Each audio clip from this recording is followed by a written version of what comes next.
The cool night air was refreshing as Harry and Andrew strolled down the quiet London street, their fingers loosely intertwined. The evening had gone better than Harry had expected, especially given his late arrival. Andrew had been understanding, his initial disappointment melting away as they settled into the rhythm of their date. They had shared a quiet dinner at their favourite restaurant, followed by a leisurely walk through one of the nearby parks. Harry could feel the day's weight slowly lifting as they approached their flat. Andrew's laughter, the easy conversation, and the warmth of his hand in Harry's had worked their magic, easing the tension gnawing at him all day. "I'm glad we did this," Andrew said, squeezing Harry's hand as they reached the steps leading up to their building. "It's nice to just be with you, you know?" Harry smiled, a genuine one this time. "I know, I'm sorry again for being late. It's just been one of those days." Andrew shrugged, a soft grin playing on his lips. "You made it. That's what matters. And you're here now." They climbed the stairs to their flat, the familiar creak of the old wood under their feet. As Harry unlocked the door and they stepped inside, he felt a wave of contentment. The flat was small, cosy, filled with little touches that were uniquely theirs. Bookshelves lined with novels and police manuals, framed photos of their adventures together, and the scent of fresh coffee that always seemed to linger in the air. Andrew closed the door behind them, and as soon as they were inside, he wrapped his arms around Harry from behind, pressing a light kiss to the back of his neck. "You know," he murmured, his breath warm against Harry's skin, "I've been thinking about you all night." Harry's heart skipped a beat, and he turned in Andrew's embrace to face him. "Oh yeah?" Andrew's smile turned mischievous, and his hands slid up Harry's shoulders, gently pushing his jacket off. "Yeah, I've been thinking about what to do once we get home."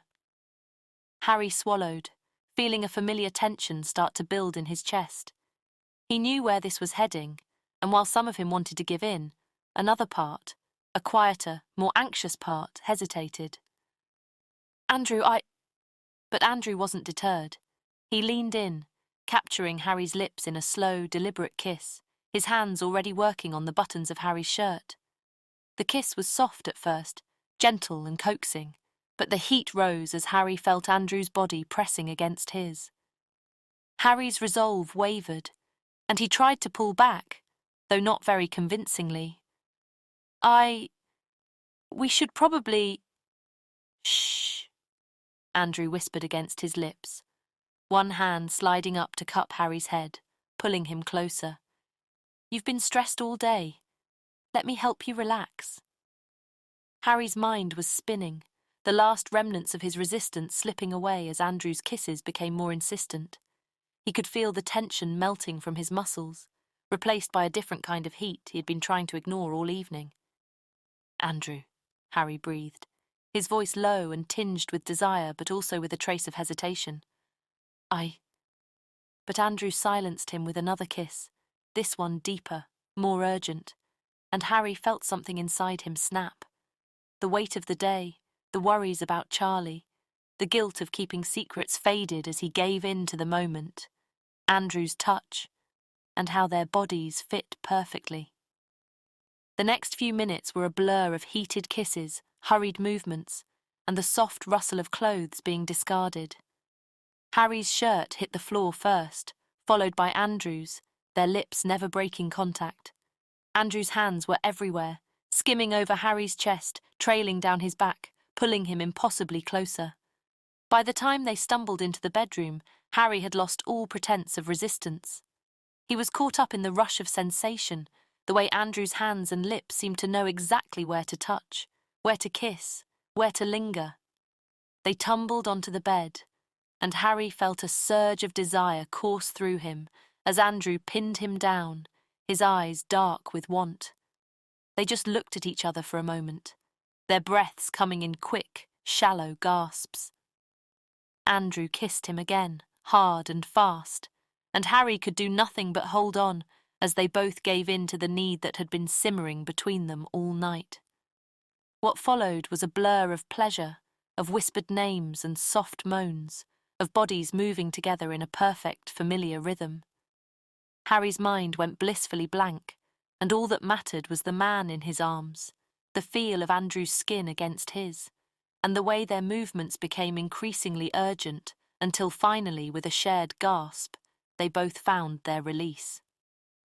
Afterwards, they lay tangled in each other's arms, their breaths slowly evening out, the room filled with the comfortable silence of shared contentment. Harry's head rested on Andrew's chest, listening to the steady beat of his heart as he felt sleep start to pull him under. But before he drifted off completely, Harry lifted his head slightly, pressing a soft kiss to Andrew's shoulder. "I'm glad we did this," he whispered, echoing Andrew's words from earlier. Andrew smiled, his fingers brushing through Harry's messy hair. "Me too," he replied, his voice low and content. "And next time try not to make me wait so long, yeah?"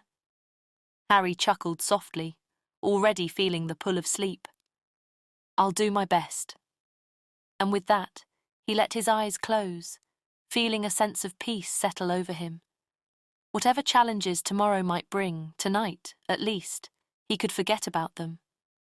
Tonight, he was just Harry, lying in bed with the man he loved. And that was more than enough. Days had slipped by, and the commotion surrounding the zoo incident had gradually settled into a distant memory. The official report had been filed, and as far as the London Police Department was concerned, the case was closed. The boa constrictor seemingly vanished into thin air and was coiled up in a narrow, dark crevice near the reptile house. The poor creature had appeared as bewildered as the zookeepers when it was discovered, its scales dusty and its demeanour lethargic. The incident had become a talking point at the station, with officers sharing their theories over coffee breaks and during lulls in the day. Harry sat at his desk, half listening as his colleagues bantered back and forth about the bizarre circumstances of the snake's disappearance and reappearance. "I'm telling you," Officer Jenkins said, leaning against his desk with a sceptical frown.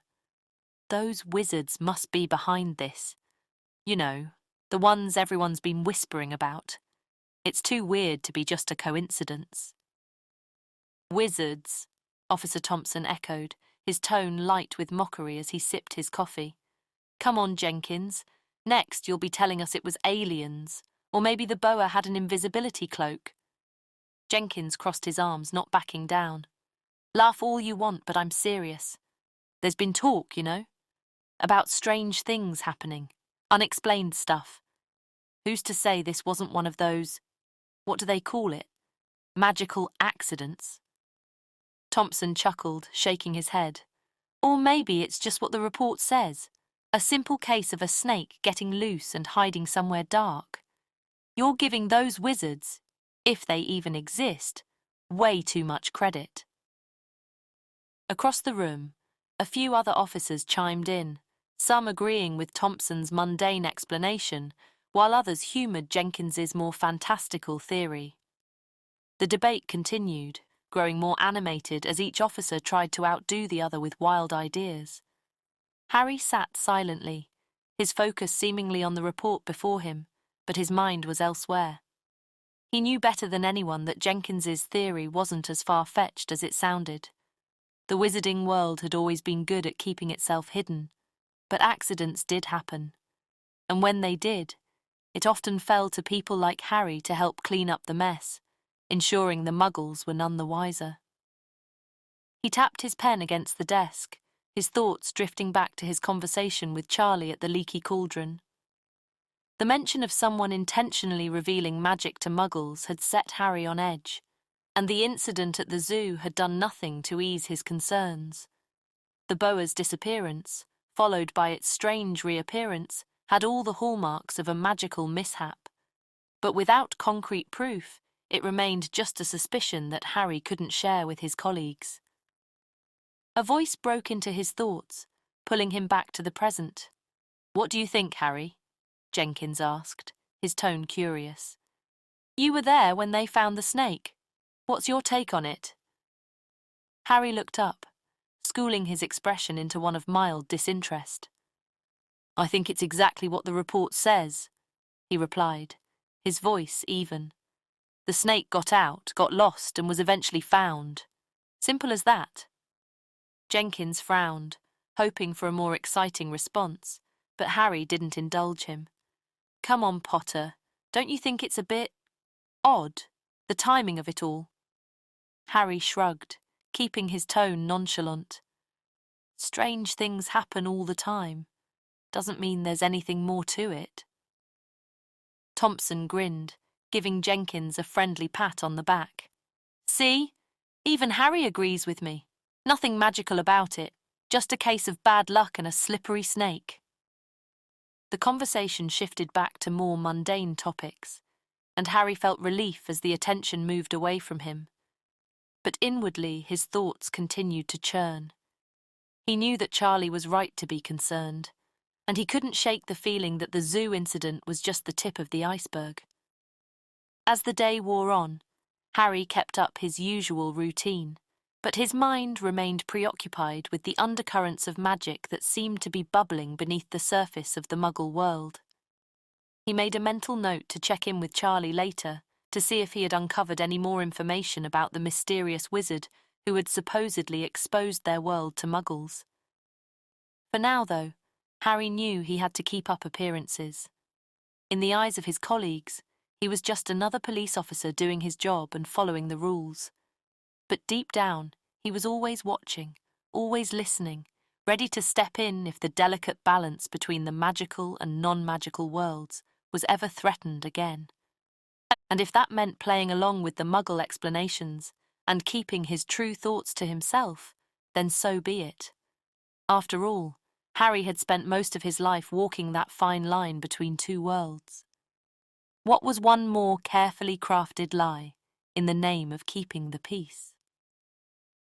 The late afternoon sun cast long shadows across the zoo as Harry walked through the winding paths. Families were still milling about, children's laughter echoing through the air as they pointed excitedly at various animals. But Harry's focus was elsewhere, his mind set on the task ahead as he headed toward the reptile house, where he knew Charlie would be waiting. The official investigation into the incident had been closed, but Harry couldn't shake the feeling that something magical had been overlooked. He'd kept his suspicions to himself at the station, playing the part of the dutiful officer. But now that he was back at the zoo, his instincts told him there was more to uncover. As he approached the entrance to the reptile house, Harry spotted Charlie leaning casually against the doorway, arms crossed and a faint smirk on his face. He looked as if he had been expecting Harry for some time. "You're late," Charlie said with a grin as Harry reached him. "Work," Harry replied with a shrug, but his tone was serious. "We need to talk." Charlie's expression shifted, the grin fading as he straightened up. "I figured as much. Let's head inside. It's quieter in there." The reptile house was dimly lit, the air thick with humidity and the faint scent of warm earth. The glass enclosures were lined up on either side, each housing a different snake, lizard, or amphibian. The few visitors inside paid no attention to the two men as they made their way to a secluded corner near the back, where the massive boa had been found days earlier. Charlie glanced around to ensure they weren't being overheard before returning to Harry. "So, what's the plan?" Harry crossed his arms, lowering his voice. "The case might be closed officially, but you and I know it's far from over. There's something off about the whole thing, and I need your help to figure out what it is." Charlie nodded, his expression serious. "I've been watching things here, but nothing else has happened since the boa was found. Whatever it was, it seems to have gone quiet." "Maybe," Harry replied, his brow furrowing in thought. "But I want to be sure. If a wizard was involved, someone other than you, there might be some trace left behind, something we missed in the initial sweep." Charlie looked around the reptile house, his eyes narrowing as he considered Harry's words. "All right, what exactly are we looking for? Markings? Magical residue?" "Anything that would confirm another wizard's presence," Harry said, his frustrated voice tinged. "The boa's disappearance and reappearance aren't just coincidences. There's more to this. I can feel it." Charlie nodded in agreement. "All right, let's start where they found the snake." Harry pulled out his wand, keeping it discreetly by his side as he began to scan the area. Charlie did the same, his eyes narrowed in concentration as they moved slowly through the reptile house, checking for any signs of magical interference. The two of them worked in silence, their movements practiced and methodical. Harry focused on the details, searching for anything out of the ordinary, a faint aura, a lingering spell, even a subtle shift in the atmosphere. But for several minutes, there was nothing. Just the quiet hiss of the snakes behind the glass, and the distant murmur of visitors outside. Then, near the corner where the boa had been found, Harry felt a faint tingling sensation at the edge of his senses, like the residue of a spell long since cast. "Here," he murmured, nodding to Charlie as he knelt beside the glass enclosure. Charlie joined him, his eyes narrowing as he felt it too. "It's faint, but it's definitely there," he confirmed, his voice barely above a whisper. "Someone used magic here, recently by the feel of it." Harry's heart quickened. "Can you tell what kind of spell it was?" Charlie focused for a moment, his brow furrowing in concentration. "It feels like a disillusionment charm, or something similar. Whatever it was meant to hide something, or someone." "That would explain how the boa disappeared," Harry said, the pieces starting to fall into place. "But why would someone go through the trouble of doing that? What were they trying to accomplish?"